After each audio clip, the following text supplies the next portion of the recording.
Hello, hello, hello. Happy Earth Day, everyone. I wanted to come online and greet you all. And if you're wondering why I'm wearing a scarf in April, it's because it's windy here in the East Coast. And I wanted to actually come on and share with you all. Well, I'm in the parking lot, but I found this cool little nook, and right past me is a lake.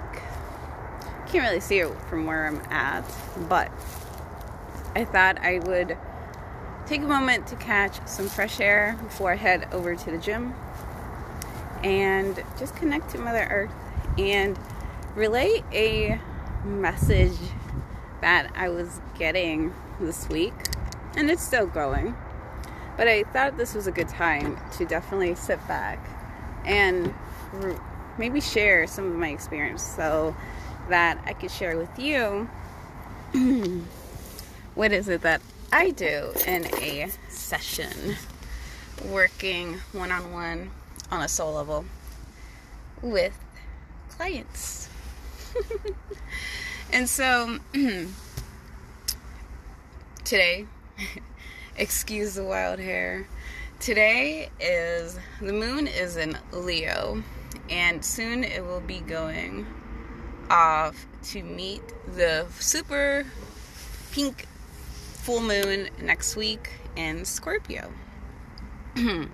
So that means when the moon is in Leo, it's a fire sign. And so I love to talk a lot about symbology and metaphors, because that's how the universe speaks to us, through signs and symbols.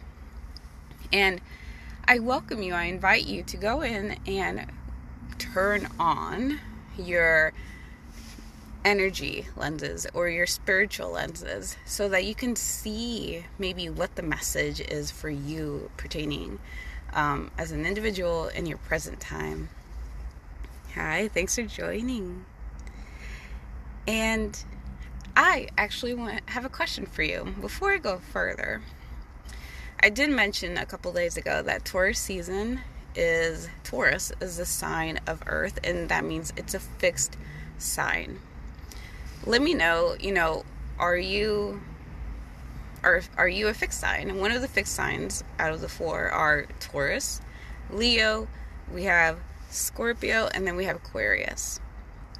And so these fixed signs, there's one in each of the representative signs that also represent a element: earth, fire, water, and air. And the reason I want to start the conversation off with this is because I find that starting off this week, I was feeling a lot of divine feminine energy coming in. Polarities was coming up. I was being guided to look further into the elements and the polarities of yang and yin, divine feminine, divine masculine, which we all have in us. And it's all about, having a nice balance, or, where one isn't in an extreme and the other is in a depletion. Hey! It's the first time. Oh, so it looks like I'm back on, hopefully. So, as I was saying, picking up,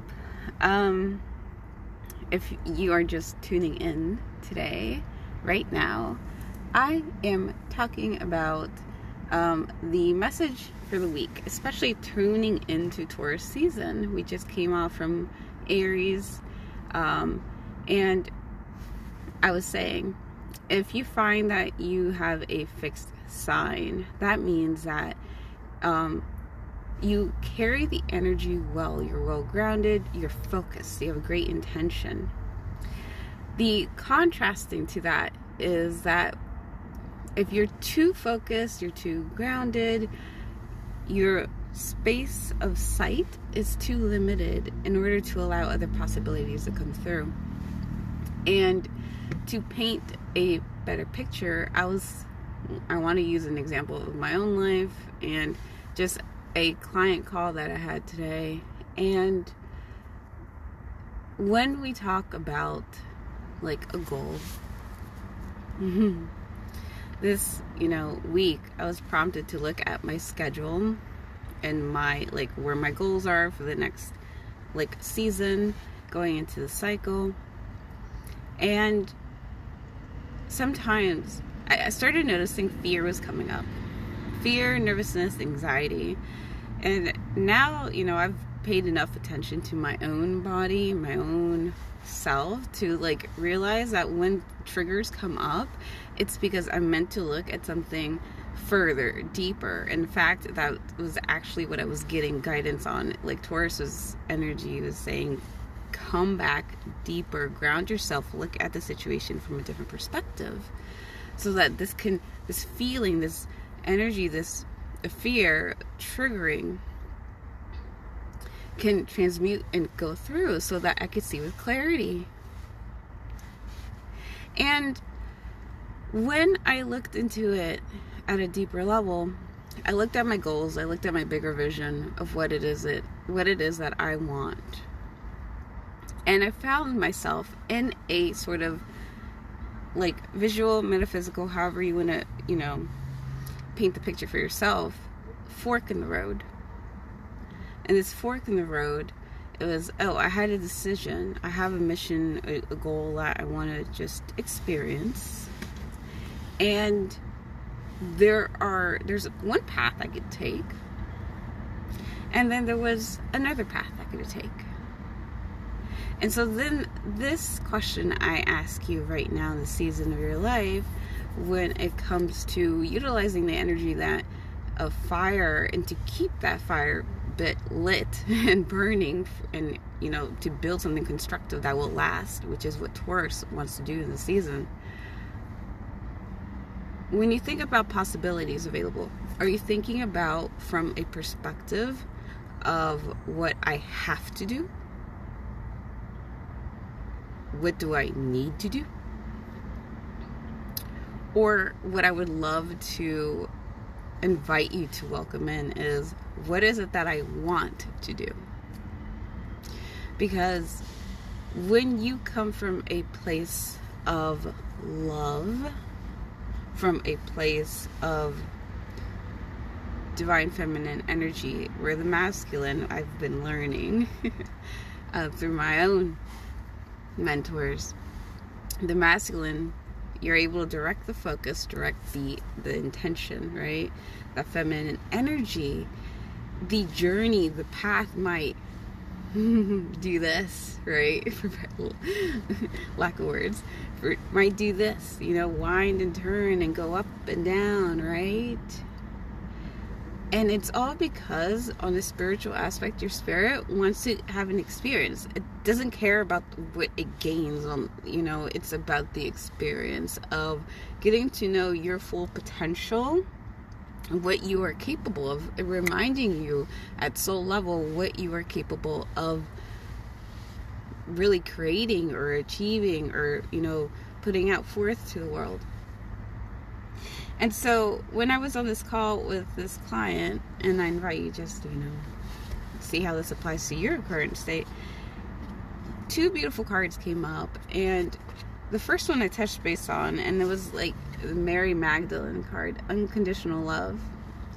And in this card it says, love yourself, love others in every situation, no matter what the outward appearances may be.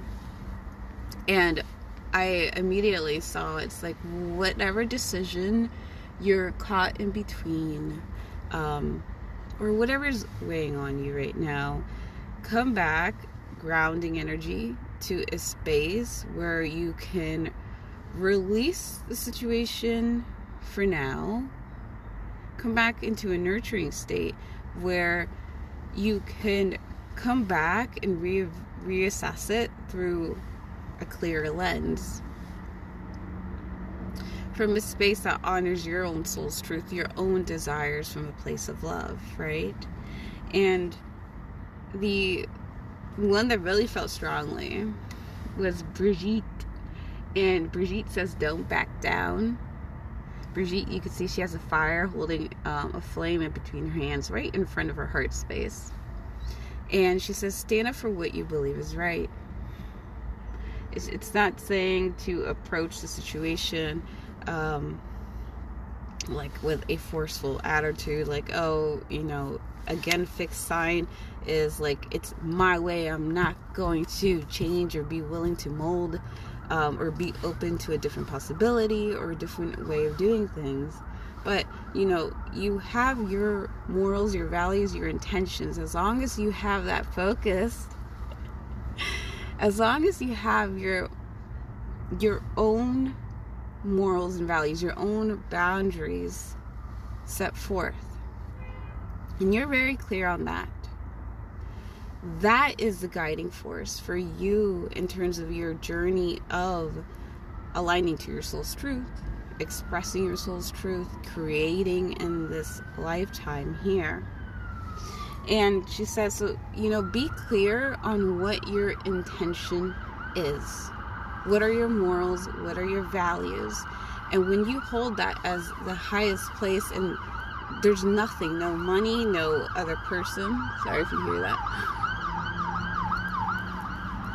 that could come up and cause you to sell yourself short. And so this is what I thought was a very powerful message, because your journey at the end of whatever it is you're meant here to experience will change and fluctuate, but your intention, your morals, and your values still hold you. That's what guides you. That's your North Star. And I just wanted to share that whole energy message with considering the elements, considering where we are right now in the season and in terms of the Taurus season, and considering your own nature of knowing yourself at your cosmic makeup in terms of astrology. Take that all into account. This week, at least, with a great way to bring this into a tangible approach is to go back to your morals, go back to your values, write down your goals, and if you need to reassess things, there we go. If we need to reassess things, give yourself some forgiveness and unconditional love. Like, things change. You could have gone in and joined a contract, and then you figure out, you know what, maybe this isn't what I wanted. Rather than being mad and feeling guilty about like the investment, think about it like, okay, how can I transmute this? How can I transform this? What possibilities can I gain from this? I'm the creator. I can use this in a different way. So nothing's lost. And really, everything's just really in your hands for you to mold in your own way, to express it in your way. And I just wanted to, again, let you know the energies and what I was getting, an example of touch of how I bring a spiritual, energetic perspective of tuning into the energies around me, my own spirit guides, cosmic source energy, astrological signs, that's a tongue twister, into a client session, and how to help give you clarity on where you are in this specific space, time, to help you, encourage you to take that next step with empowerment. Because a lot of souls that I notice in my field, or that come up and reach out, the main thing is, I feel stuck, or I'm not happy, or I feel anxious. And what are these, emotions or experiences? I just help you to see it from a higher perspective. So rather than seeing it from a limited lens, help draw your perspective higher so you can see the realm of possibilities are available for you to create. So comment down below if you are or have any fixed signs. That is a Taurus, a Leo, Scorpio, or Aquarius. Or if you have any planets there, if you know. Because just remember, if it's strong in you, you know, it's just something to be mindful of. Maybe I need to be open and meditate on what other ways, what other approach, how else can I express this in my own voice, so I can move on past this anxiety or fear and feel more empowered with the next choice that I make. So I pray you guys have a beautiful, awesome Earth Day. Honor Mother Gaia, Divine Feminine Energy is very speaking out, asking us to tune in and come into that Yin energy where you're reflecting before you take that action. Satnam.